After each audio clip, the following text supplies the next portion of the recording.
What's up, everybody? Happy Tuesday. Hope all you had a great day so far today. Um, Getting into this episode of GH, Valentin has been a busy boy. He is not playing no games. Like, he got everything mapped out. He's doing everything he can to acquire more ELQ shares, and he's not even trying to buy all the shares at this point. He's trying to get proxies. He's not. I mean, if some of the quartermains are willing to sell, cool. But really, what he wants are the proxies. Like, he just wants, the shareholders to sign over proxies to him, so he got the power to take over as CEO. Um, Brooklyn continues to be dumb. Like, she is choosing a music career over her family legacy. And I get it.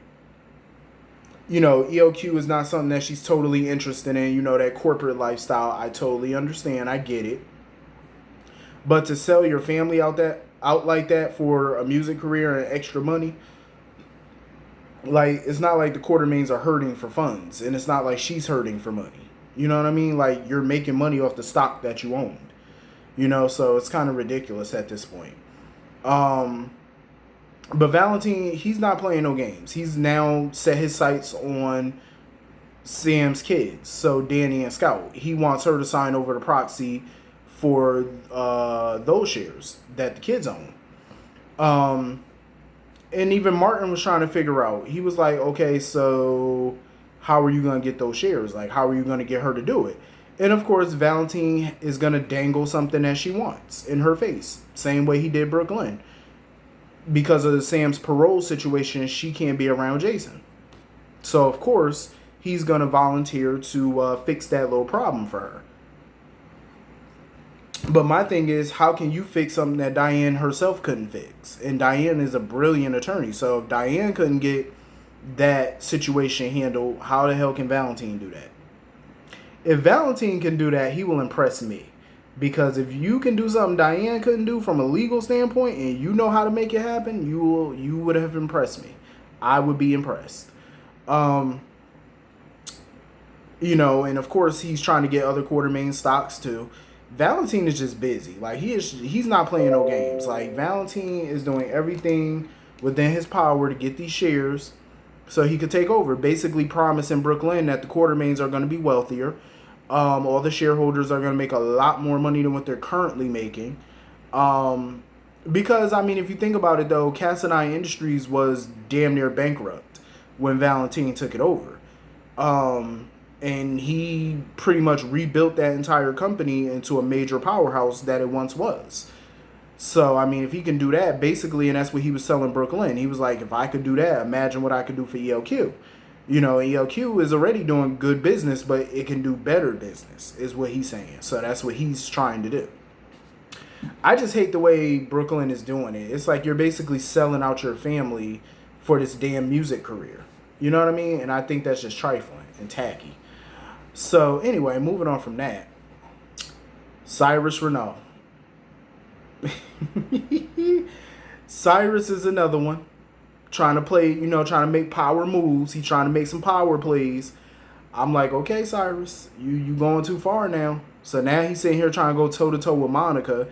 Talking about, he's just trying to be a part of the community. Monica was letting him have it. Monica was not playing no games with Cyrus. She was like, first of all, you're not a part of this community. I love me some Monica, because I don't care how old Monica get. Monica will tell you like it is. She going to tell you like it T.I. is. Monica don't give a damn. And I was sitting there loving it. What pissed me off was, here come Jordan walking up. Is there a problem here? Jordan, go sit down, because you're not going to do nothing. You're not going to do nothing. You might as well turn in your badge and your gun, because you ain't going to do nothing. You sitting here all up in Cyrus' pocket because he blackmailing you or he forcing you to do something. Jordan pissed me off. Like, where's your spine, madam? Where's your backbone? I understand you're trying to protect your son, your husband, whatever. I get it. You're trying to protect your career. I get it. But grow a spine, get a backbone, and start putting Cyrus in his damn place. Because he's getting out of control at this point. Like, now he's basically telling Jordan that she's going to help him get control of the hospital. He didn't even ask her for help. Like, he just dictated to her, like, yeah, you're going to help me. He didn't say, I need your help. please help me. No, he said, you will do it. You're going to find a way to help me. There was no ifs, ands, buts about it. He was like, you're going to help me, whether you like it or not, basically. Jordan sitting there talking about, oh, Laura's not going to believe that, I'm willingly helping you, or I'm not trying to help you, or whatever the case may be. He was like, well, you better convince her. He said, well, you better be smarter. Because Laura is doing her best to make sure that Cyrus doesn't get his hooks into the hospital. So, of course, she went to see Ned to see if she could get ELQ's help. And Ned was basically like, yeah, of course I'll help you. He's going to get the shareholders and stuff together to vote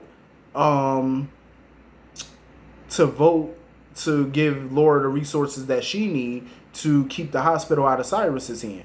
But, of course, Ned is also using this as a power play for himself as well, because if he has to get the shareholders to vote, that means he can smoke out whoever owns these shares, who's trying to buy up these ELQ shares, because now that person, aka Valentin, owns these ELQ shares, he's going to have to show himself. And that's exactly what Ned is going to do. He's going to take this opportunity that Laura presented to him to smoke out, this secret investor or whoever trying to, get the shares. Smart move on Ned's part. Hopefully it don't blow up in his face, but it is a smart move. I like it. But Jordan just pissing me off, though. Jordan is really, pissing me off. Like, seriously, you are letting this man tell you what you gonna do, what you not gonna do. Like, get you a backbone. How you got a backbone in the spine with Curtis and everybody else, but when it comes to Cyrus, oh, you just back down like Tina Turner and let little Ike Turner tell you what to do. Like he about to put paws on you or something.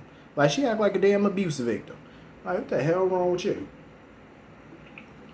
No shade to nobody that's being abused. But it's like, you see signs of it. It's like, even though he ain't put hands on her, but it's like he might as well be the way he be talking to her. Like, seriously, the way he be speaking to her. Oh, you're going to do this. You're going to help me do that. Jordan, if you don't check his ass, I will. What is wrong with you? Like, I understand, you in a tight spot right now because you could potentially go to prison. You could lose your life. You worried about your son's safety. But, madam, Jason and Sonny came to you and tried to offer a partnership. You should have took it. You should have did something. Ma'am, get you some guards to protect your son. Do something. I'm just saying, like, you're leaving your child out here all vulnerable and stuff when you got this psycho out here, threatening your kid, threatening you, and you ain't doing nothing to stop it. Just going along with it like a fool. But, Cyrus, I'm enjoying Cyrus so far. I mean, he be getting on my nerves a little bit, but I am enjoying him because I do like a good villain. I do. When they keep me entertained. So anyway, moving on from that, talk about good villains, well, decent ones. Nelle. That whole conversation Nelle had with Nina, Nelle didn't hear shit Nina said. Nina was basically, listen, I love the way Nina was handling Nelle. I love it because Nina was giving it to her. And I know some people are going to be like, well, Nina's a hypocrite. Okay, you could call her a hypocrite all you want, but the difference is Nina has changed her ways from when she first came to town. Nelle hasn't changed shit about herself. She doesn't see a problem with nothing that she does. And Nina was giving it to her. Nina was like, okay, you did this, you did X, Y, and Z, and you still blame other people for all the stupid stuff that you do. You find a way to blame everybody. And I say, you know what, Nina, you better serve her, you better read her damn rights, because it's the truth. Nelle blames everybody for everything, but she refuses to take accountability for anything. And when Nelle walked out of that office, I felt like nothing got accomplished. As usual. Because whenever anybody talks to Nelle, nothing gets accomplished. Every time they talk to her and waste their breath trying to get through to her, I'm like, why are y'all wasting y'all time? Carly done it a million times. Michael done it a million times. Nina's doing it. Stop wasting your breath on this girl. She does not see the error of her ways. Like, she clearly thinks she does nothing wrong. So why keep trying to talk some good sense into her? Because you're wasting all your breath. All this oxygen you sitting up in here wasting on this fool. Let her do her. Nelle is her own downfall. Nelle is her own worst enemy. She is. She's her own problem. Because she refuses to take accountability for anything. She refuses to own up to anything, just trifling. She refuses to own it. And that's the biggest problem that she has. She doesn't own nothing. But Nina was giving it to her. Nina was like, because Carly, Nelle want to sit there and blame Carly for everything. And Nina was like, okay, but when you first came to town, Carly opened up her house to you. She was kind to you. She gave you a job. And she did. Carly did. You know what I'm saying? Carly was very kind to her. And Nelle was the one who went on the attack first because of some old vendetta. And what I hate about Nelle, I have a love-hate relationship with Nelle. Some days I love me some Nelle. Some days I just can't stand the witch. But what I can't stand is she looks her nose down on people who are wealthy. And I can't stand that. Do you want people to apologize for being rich? Or grown up rich? Like she's sitting there telling Nina, oh, you grew up rich. You grew up a spoiled brat. You're an heiress. You're this. I mean, is the bitch supposed to apologize for being wealthy? Because I wish I would. Let me tell you something. If I was ever born rich and I grew up with money at my disposal, you think I'm going to apologize to somebody for that shit? No. I wish I would. Why would I? Why would I? I would expect nobody, if I was poor, I wouldn't expect nobody rich to apologize to me for getting out here being rich or making their own money or doing what they doing. You know what I'm saying? Like, I would never. For what? For what? Get it how you get it how you get it. It is what it is. I wouldn't apologize for that shit. And Nina shouldn't have to either. Nina should not have to apologize for being born rich. Talking about, oh, you fell into this editor-in-chief job. You this, you that. Now, instead of sitting here calling out everybody else and bringing up their history and all that, how about focusing on your own damn self? If you wanted to be rich, there's a bunch of ways that you could have done it without drugging anybody, without lying, without manipulating. There's many ways you could have done it. You chose to handle your business this way. And now you can't take it when your ass is getting called out. That's on you, sweetie. That's on you. Don't sit here and blame her for being born into wealth. Because let me tell you something. If Nelle was born rich, you think she would be apologizing to somebody for being born wealthy? Hell no. Who would? Who would? I mean, seriously, Nelle, if you ain't got no job skills, then you better get out here and do what Carly did. Marry a bunch of rich men. I'm just saying, shit. Go for what you know. Do what you got to do. You know, as long as you ain't out here hurting nobody, just do what you got to do. You know what I mean? Like, why should anybody apologize for being wealthy? Like, I wish I would. And Nelle just need to go sit down somewhere. Like, she just won't stop. She won't never learn her lesson. She never won't. She never will. She would never learn that lesson. I swear she wouldn't. So anyway, moving on from that. Olivia and Ned continue to butt heads. Olivia is still feeling alone. Basically, their scenes was kind of a continuation from yesterday.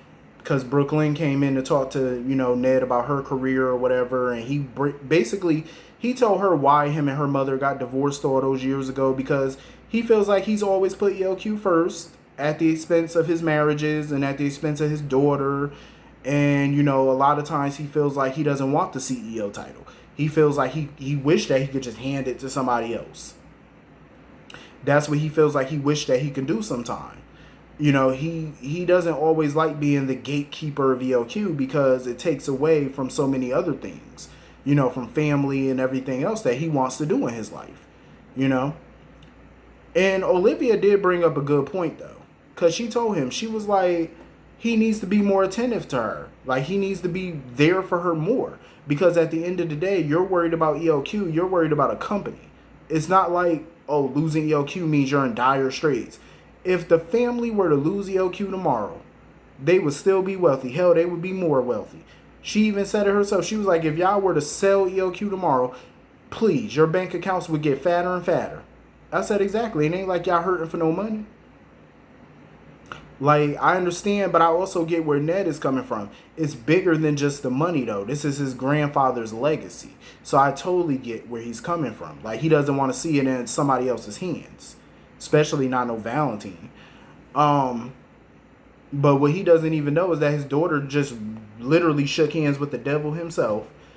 But Ned is just doing what he feel like he got to do. Making sacrifices, whatever. But at the end of the day, don't make the same mistake that you made over 20 years ago with Lois. When him and Lois got a divorce. Don't make that mistake. This is your chance to do what you didn't do all those years ago. You got a second chance at marriage. You got a second chance at being a dad, with little Leo, even with Brooklyn. Like, you got a second chance to do all those things 25 years ago that you didn't do because of ELQ. So don't take that second chance for granted. You know what I mean? This is your time to be a husband and be a better husband than you were before. Don't lose it, Don't do it. And I do feel like he needs to be there more for Olivia. She's going through a hard time right now. She feels like she can't talk to anybody else. And, when she needs her husband the most, she feels alone and like he's not there. You know what I'm saying? Even sometimes physically when he is there, mentally he's not there for her. You know what I mean? Like, he's thinking about ELQ 24/7. And that's what she's sick of. So I just feel like Ned needs to get a handle on this before it becomes an even bigger problem than what it currently is. Get some flowers, get some candy, take her out to dinner, do what you got to do. So anyway, moving on from that. Sam temporarily being played by Lindsay Hartley. Let me tell you something. Lindsay Hartley killed it. I freaking love her in this role. I really do. I forgot all about Kelly Monaco when I saw Lindsay Hartley today. I was like, okay. Some people might disagree, and that's fine. That's totally fine. But Lindsay did it for me. I like her in the role. I really do. And this is no shade to Kelly Monaco because I like Kelly Monaco, but Lindsay Hartley was doing it. And she added her own little spin to it. She wasn't trying to be like Kelly Monaco. She was trying to be like her. She was trying to be like herself. And I love it. She was putting her own little twist onto the character. And I noticed that. And I liked it. And she definitely got chemistry with Nancy, who plays Alexis. She definitely got good chemistry with Steve Burton. I liked it. I really do. I liked her. I liked her in this part. Her character, Sam's character still continues to be a little annoying, but I liked her. Her and Alexis were basically trying to, talk about Julian and why he married Nelle or whatever. And Alexis ain't no dummy. She knew right off the bat that Nelle must have blackmailed him in order for him to marry her. Because Alexis doesn't see any other reason for Julian to marry her other than blackmail. And she knows Julian well enough to know that he's up to something. That whatever Nelle is blackmailing him with must be damn good in order for him to go with this little scheme. And I say, yeah, it must be. We all know it. At this point, I do agree with Sam. Julian is all about self-preservation at this point. Like, he will save himself. He don't care who he got to step on or what he got to do. Trust me, Julian will save Julian first. First and foremost. Julian comes first. But Sam basically was also trying to tell Alexis, like, there's nothing standing in her way now. Now that she's been disbarred, she should go be with Nelle. And I do agree. I mean, there's nothing standing in Alexis' way. Like, go get your boo. You know what I mean? Like, go get your man. That's your man. Go be with him. Go see what y'all could be. There's no barrier standing in y'all way no more. So there's none of that legal mumbo jumbo standing in y'all way. So y'all need to get out of each other's way and, get out of y'all own way and go be together. But I do agree with Alexis. Sam do need to take her own advice and get out of her own way. I do agree. Because Sam sometimes could, be in her own worst enemy sometime. And I wasn't even surprised after Sam left that Alexis was sitting there calling Nelle because she wanted to tell him about her disbarment. She wanted to tell him about it. And, hopefully Alexis and Nelle can be a couple now and see where it takes them. And I hope Diane could work some magic and get Alexis her law license back, hopefully. So anyway, moving on from that. When I saw Sonny talking to Donna in her nursery, I thought that was a nice scene, but I was looking at that nursery like, I thought it would be more glitz and glam in the nursery, like more color. I'm just saying, it looks so bland in that nursery. I'm like, y'all didn't put no paint on the wall, no nothing. I said, okay. I feel bad for Sonny though. He's still wrestling with the situation with Mike and what to do and, what decisions to make. And he just still doesn't know what decision to make because Mike is just not responding at this point. Like, he's not eating. He hasn't ate in 24 hours. Like, so now the doctors there just want to put him on a feeding tube. So I think Sonny's just going to agree to do that because he knows that his dad wants to live. And Carly basically told Sonny, like, whatever decision you make, I'm behind you 1,000%. And I love that, though. I know everybody don't like Sonny and Carly, but I love that, she's there for her man. She's there for her husband, being supportive when he needs her to be the most. And I do love that. But Sonny, this is not an easy decision for him to make. And I don't think it's easy if any one of us were put in that situation, it wouldn't be easy for none of us. So I feel bad for him. And of course, this situation got Jason to thinking, about his future and when the time comes. So basically, he had Diane draft up some power of attorney papers. And he wants Carly to have power of attorney. To be honest with you, I'm not surprised that he wants Carly to have his power of attorney. I'm not shocked. I know some people going to be like, oh, he could have asked Monica. He could have asked Michael. He could have asked Sam.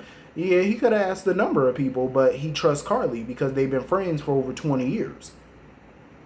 And he trusts her to make the right decisions regarding his care and his estate and stuff like that because she knows what he wants. And I do understand why Jason did that. Because if Sam were his power of attorney, Sam, I have a feeling, would have disregarded what he wanted. She would have tried to fight it. She would have just told the doctors no, save him, and that's not what Jason wants. And I totally understand where Jason's coming from because you don't want to be half here and half dead. You know what I'm saying? Like in between. You don't want to be that. And I totally get where Jason's coming from.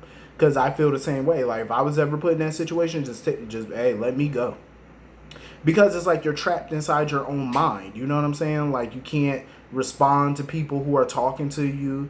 You can't open your eyes. You can't nothing. It's like, who wants to live the rest of their days like that? That's no way. That's not living. So I totally understand that. And I know Carly was overwhelmed by it because that's a hell of a task. Like, that's a hell of a thing to ask a friend. Because you're putting them in an awkward, position. And of course, when Jason had to tell Sam about it, Sam wasn't too pleased because she felt like as Danny's mom, she should be the power of attorney. That's how she felt. And I get it. I totally get that. But Jason just felt like, Sam would have went against what he wanted and tried to keep him alive. You know what I mean? And I think we all can agree that Sam definitely would have tried to do that. It's in her nature. So I wouldn't even be surprised by that. But anyway, that was pretty much the whole episode. I think that's everything in this episode I want to say. I don't think I'm forgetting anything. But if I am forgetting something, hit me in the comments. We'll talk about it. I will see you all later. Hope you all have a great night. Peace.